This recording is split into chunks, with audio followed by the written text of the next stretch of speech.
Hey everybody, welcome back to Making Stuff with Stuff, starring Miss Tish. That's me. Making Stuff is a show where we make stuff with stuff. And today we're going to make an art project using cardboard. So I hope you found a box at your house because we're going to need it. We're going to make some animals. So I want you to think about your favorite animal. I'm sure you have one. I have one. It's a dog. I love dogs, all the dogs, every dog. I don't think I've ever met a dog that I didn't like. So I'm going to show you a picture of 4 of my most favorite dogs, if you're interested in seeing those. And then we'll get on to our project. My most favorite dog is this pretty girl. Her name is Roxy. She is my 8-year-old black Labrador, and I love her with all my heart. Another dog I love so much is Thaddeus. He is my 1-year-old black lab blue heeler mix, which is called a Labra heeler. That's interesting. He's not this small anymore. This is when he was a baby. He's a big boy now. I also love this dog. Her name is Sarah. This is taken Christmas of 2018. She is my sister's dog. Sarah's named after the actress Sarah Michelle Gellar. Sarah is a pit bull boxer mix, and she is a sweetheart. Loves to cuddle. My 4th favorite dog is this guy. His name is Rocky, named after the boxer Rocky Marciano. He is my neighbor's dog, and he is a sweet, sweet boy. He is a Rhodesian Ridgeback, which is really cool. Dogs. So I hope you thought about your favorite animal and what that is. And we're going to make a project with cardboard, and we're going to layer pieces of cardboard to make our project. So what you're going to do is you need some cardboard, you need a pencil or a marker, you need some scissors, you need a glue stick or whatever glue you have at home. I see that glue sticks tend to dry a little faster than Elmer's glue, so that's why I'm using it today. You need paint, or if you don't have paint at home, you can use markers or crayons. Pastels, chalk, any of those things that you have, you can use those. I have my paint. I have my paintbrush collection because I love paintbrushes, because I love to paint. Look at all those brushes. Beautiful. And if you're going to paint, you're going to need some water to wash out your paintbrushes in. This is my water cup my sister made me. It says paint water on it. She also made me one that said not paint water, that I would drink coffee out of, but I used it too many times and it rubbed the Sharpie off, and I'm really sad about it. So Shelly, if you're watching, I could use another mug that says paint water on it. And you also need like a towel or a paper towel that you can dry your paintbrush off on if you are painting, so you don't get water all in your paint. So what we're going to do, let me show you a couple examples of animals that I made, and then I'm going to finish this one that I had started working on so I can show you guys how to do it. So obviously I made my favorite animal first, which is this adorable dog. Look at that puppy. It's actually made after Roxy, so it's a black lab like my Roxy Poxy. Roxy has white hairs around her nose and her mouth and around her eyes because she is technically a senior citizen. She also has a little pink scar on her nose because she has one there. I don't know why she has a scar there. I don't know how that happened. I also made a bunny rabbit. Look at that. She's so cute. She's a bunny. She has beautiful eyelashes. But you can see the raised parts of cardboard because we're going to layer pieces of cardboard to make our animals. Kind of give it a little bit of a 3D effect. And then just because I thought it was really cool and I wanted to show you some things that you can do with cardboard, I made this lion. Check him out. He's a nice lion. He has his tongue sticking out because he's a nice guy. But I wanted to show you that you can take the cardboard apart, and on the inside of the cardboard is this wavy piece that looks really interesting. It has a nice texture, and it looks really nice for a mane, don't you think? But his mouth is layered on there, his nose, his eyes are layered, his ears are layered. All these pieces of his mane are on the back side. I glued it down and then I had to tape down. Glue and tape. So basically, if you take a piece of cardboard and you peel off, because it has a smooth back and a smooth front, and if you peel off one of those sides, then you get to, if I can find a good piece, that textured stuff there. You can see that, which is a really cool thing to use when you're crafting. So here on my desk, I'm making an owl. Let me hold it up so you can see. He's kind of wet in some places, but he's an owl. So for his body, I just cut a piece of cardboard that kind of looks like an egg but has a flat bottom because he's an owl. I cut out his wing. Here's his other wing that I got to glue on. Just cut it out. I cut out his little tummy piece here. Cut out his eyes. He has giant eyes. I cut out his pupils for his eyes. And I cut out his little nose. Little nose. So what you're going to do is you're going to take your piece of cardboard. My nose itches. Sorry. You're going to take your piece of cardboard after you've decided what animal you're going to make. Let's say I wanted to make a cat. I want to make a cat. So what I'm going to do is I'm going to draw I'm going to use the marker. I'm going to draw his body. Not his body, his head.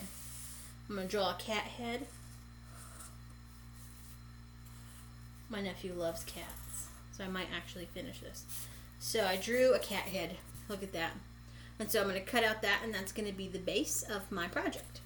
And then my cat needs a mouth, so I'll draw the mouth over here.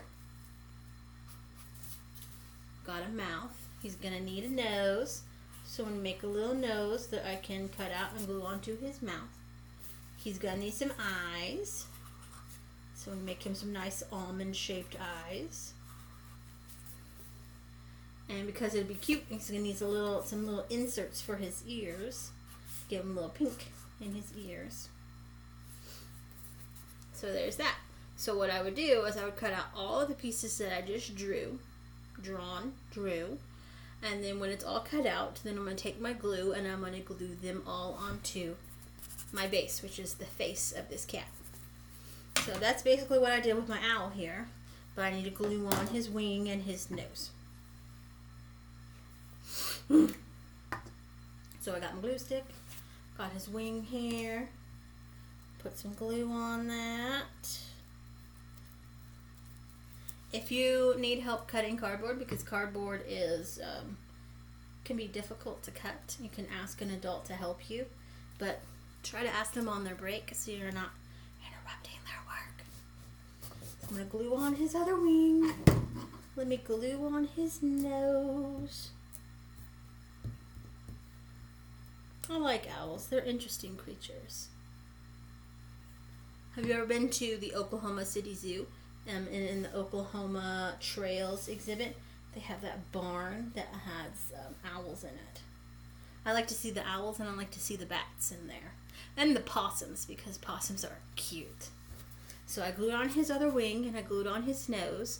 So now I'm going to finish painting it. I got to paint his other wing, got to paint his nose, paint his pupils, put a little decoration on his wings to make him look really pretty. I'm going to put the cat back on my glue stick right quick. And while I'm painting, I'm going to tell you some fun facts about my 4 favorite dogs and their breeds. So, I'm going to paint his wing right quick. So, Roxy is a Labrador. Labradors, you can get a Labrador in like 3 different colors. You can get a black lab, which technically is the most common color of Labrador, or so I read on the internet. You can get a chocolate lab, which is a brown lab. Super cute guy. And you can get a yellow lab. They're really cute too. So Labradors have been around since the 17th century. So that's a long time ago. Ooh, we got some blue on his body, but that's all right. If you mess up, that's okay. We can fix that later. Or it can just be an interesting addition to my bird. So they've been around since the 17th century. Kind of came around in Canada, in that area. They were bred to help with their owners hunt. So they were bred from like different water dogs that help their owners fish, but they also help like retrieve things like ducks and birds that they have to go get out of the bush when their owners hunt them. But they love to swim. Roxy loves to swim. She loves water. She can find water anywhere. She can find water in the desert if she tried. She likes to wander. She will get out and go places. She likes to go to an elementary school that's not even a few, it's quite a few blocks from our house, because there's always a puddle out front of this school, and that's where she likes to go and jump in the puddles. Roxy loves belly rubs, and she loves treats. She loves taking naps. She's a really sweet dog. So my boy Thaddeus, like I said, he's an Australian. He's a blue heeler, black lab mix. Blue heelers are also called Australian cattle dogs. So they are dogs that were bred to help ranchers herd the cattle to keep them safe on the farm. So they like to nip at your ankles. They like to get you and where they want you to go, to herd you. He likes to herd people, and he will nip if he has to. He's kind of my Sour Patch Kid. He is a very rambunctious and active guy, and it takes a lot to make him tired. So he's a good mix of both his mom and his dad. So he likes to wander with Roxy. He likes to get wet. I don't know if he knows how to swim. I haven't tried it yet. Maybe this summer I can see if Thaddeus knows how to swim. But his name is Thaddeus. Sometimes we call him Pat Pat, because his full name is Thaddeus Patrick James Harrison. He gets called that when he gets in trouble. So the other two dogs, we're going to talk about Sarah. Sarah is a pit bull boxer mix. I know a lot of people are kind of scared of pit bulls because they have a reputation. But pit bull boxers, also called bull boxer pits, are a mix between a boxer and an American pit bull. They are very loyal and protective dogs. They're very energetic, and they bond well with, obviously, their family, their owners, and children. So Sarah loves little kids. She gets along well with little kids. There's a baby that lives at my sister's house, and they're like best friends. But Sarah is an interesting dog. She's fun to watch.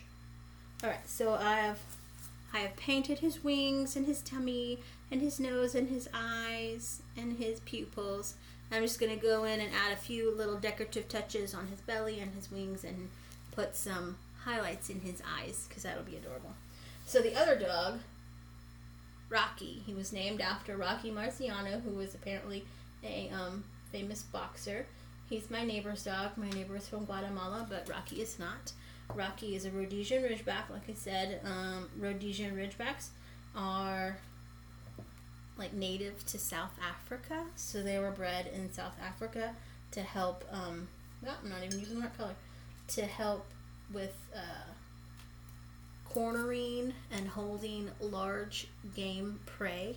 So like lions and boars and bears and things that live in Africa that are really big and really scary and can eat you for dinner. That's what he was bred to do. So Rocky is a really quiet dog. He doesn't bark a whole lot. He's really sweet. Put some little scallops on these wings to make it look like feathers. That's cool. And although he's not allowed, Rocky likes to get on the couch. I learned that the hard way, that he wasn't supposed to be on the couch, because I dog sat for John, my neighbor, when he went out of town on vacation, and I let Rocky out in the house to visit with him and play with him, and he immediately went and jumped on the couch. And when my neighbor got back, he was like, "Rocky's not allowed on a couch." And I was all like, "What?" Because he acts like he belongs on the couch. So, but he's a good boy. I like Rocky. And that's the story of my 4 most favorite dogs. There was another dog that I really love. He stayed with me for a time. I named him Charles Wallace after the character in that book. What is it called? Well, shoot, I forgot the title of that book. But there's a book. It's gonna come to me. Charles Wallace was an American, like, pit bull, but he's the one that has the big giant head. He was a sweet, gentle giant, that guy. He showed up at my house one day and decided he wanted to live with me. And he stayed with me for a little bit. And then I found his owner and let him go back home.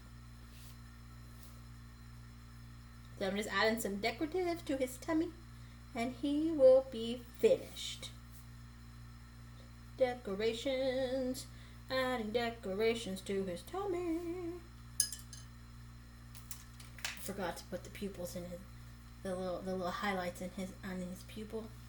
So I'm gonna put some little boop boops, boop boop, boop boop.